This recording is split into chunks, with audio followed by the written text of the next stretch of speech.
Bismillahirrahmanirrahim. Assalamu alaikum warahmatullahi wabarakatuh, everyone. Thank you so much for all of you to give us this opportunity to present about the enhancements and advancements on a topic named electric transportation. This presentation are created by me, Abdullah Ramadhan, and my partner named Khairunnazmi. And the next slide. This is the table of contents. Today we would love to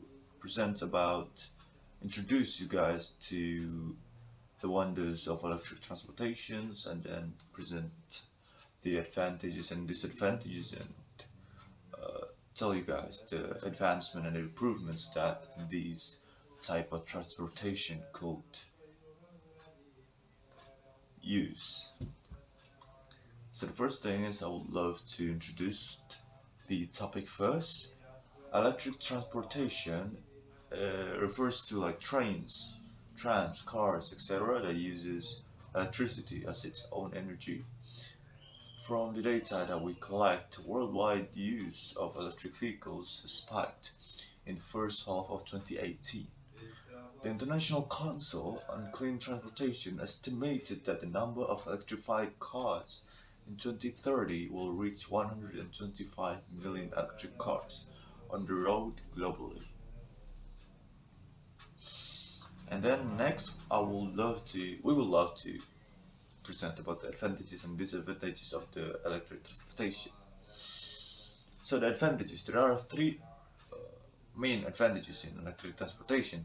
Mainly it is energy efficient. Energy efficiency refers to the amount of energy from the fuel source that is converted into actual energy for powering the wheels of the vehicle. Automated electric vehicles are far more efficient than conventional gas-powered vehicles. The batteries convert 59 to 62% of energy into vehicle movement, while gas-powered vehicles only convert about 17 until 21%. This means that charging an electricity vehicle puts more towards actually powering the vehicle than filling up at a gas pump. Next is reduce emissions. Emission reductions, including reduced usage of fuel, is another pro for all electric vehicles because they rely on a rechargeable battery.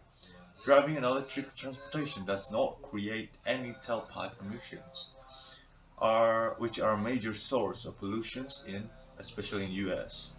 In addition, the rechargeable battery means much less money spent on fuel, which means all energy can be sourced domestically, and often through renewable sources such as solar panel systems or hydroelectric power plants. The next one is high performance and low maintenance. All electric vehicles are also high performance, whose motors are not only quiet and smooth but require less maintenance than internal combustion engines. The driving experience can also be fun because those vehicle motors react quickly, making them responsive with good torque. Those vehicles are overall newer than their gas-powered counterparts, and often more digitally connected, with charging stations providing the option to control charging remotely. Cut. And now I would love to present about the advancements and the improvements that we could make in the electric vehicle sector. The first one is a solar panel plating. The one thing that kept electric transportation non-viable is the limited amount of battery storage. So then we could use the humongous surface area that is on the electric vehicle. We could use it as a solar panel plating. It could make the battery on the transportation longer because the solar panels could produce about 1 kilowatt an hour until fall, which could reduce the degradation of electricity on the battery. It is not significant to the big battery storage that is the electric vehicle, but it could reduce the degradation. And it could create a facility which provide a low-cost sustained charging. It could run automated as long as the sun is up outside your house. All you need to do is just to leave your motorcycle or your car outside to charge automatically. Cut. Okay, so Assalamualaikum warahmatullahi wabarakatuh. Let me introduce myself first. My name is Khairunnazmi, and I will be continuing this presentation by discussing the relation of disruptive technology with electric transportations or vehicles. First and foremost, what is a disruptive technology or a disruptive innovation? Disruptive technology is any innovation that dramatically changes the way consumers, businesses, and industries operate. When they are first developed, disruptive technologies often create a new market. And in this section of the discussion, I will be explaining the relations of the disruptive technology world with the industry of electric transportations. So let's get started. Are electric transportations considered as disruptive technology? Well, surprisingly, it is still highly debated and a definite answer is still not available. Let me elaborate that. So here we have first electric cars. Is it a disruptive technology? Well, it does fulfill a part of the conditions of a disruptive it does fulfill a part of the conditions of a disruptive technology. But keep in mind, not all of the conditions are actually fulfilled. One example would be the creation of new market for vehicles, which is the electric car market. This information alone gives a bit of an idea of how some individuals consider electric cars as a disruptive technology. However, yes, there are some aspects that can strip off the electric car's title of being a disruptive technology. One perspective would be that electric cars are still viewed by many as just another type of car, meaning that uh, even though electric cars are fueled, differently, it still serves the exact same purpose or function as conventional gasoline-fueled cars. Or in short, electric cars still functions the same way as any other cars, and it doesn't change the way consumers operate. The only obvious thing that electric cars provide is a new way of vehicle propulsion, which in this case is a method of car propulsion that reduces the production of greenhouse gases, which is one of the biggest advantage of using electric cars basically. And so moving on to the discussion of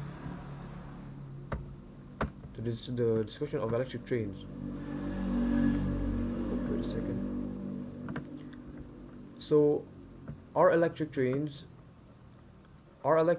considered as disruptive technologies? Well, surprisingly, electric trains seem to be more worthy to earn the title of a disruptive technology than that of electric cars. Well, that's because um, electric trains actually serve a larger purpose for the masses or the public. And yes, electric trains changes how the consumers and businesses operate in more ways than that of the electric cars. The innovation of electric trains allow the creation of fast transportation. This enables businesses to hire people from a broader range of regions of a certain country. With the availability of fast electric trains, people that live far away from their workplaces are now given the opportunity to work in places that are more further away from their home regions, basically. This, of course, also broadened the railway market by introducing electric bullet trains into the railway industry. And so, before we approach the end, let's take a look at the summary or the conclusions. Uh, so, in conclusion, the electric transportation industry still has plenty of space for improvements. Electric electric vehicles are innovations that can be collaborated with other technologies that are considered as disruptive. That include technologies like artificial intelligence and Internet of Things, which will possibly lead to the creation of smart and autonomous means of transportation. Furthermore, electric transportations are already considered as energy efficient and productive innovations, and it still can be further researched and developed. Moreover, the increasing availability of electric transportations will help reduce the excretions of greenhouse gases, which will ease the level of climate change threat. And lastly, the increasing presence of the increasing trend of electric transportations, uh, it will encourage other industries to pursue goals of creating and providing a more diverse and eco-friendly technologies. With that being said, we finally approached the end of this discussion. So I hope that our explanations were clear and easily understood. That's all for our video. Thank you for your attention.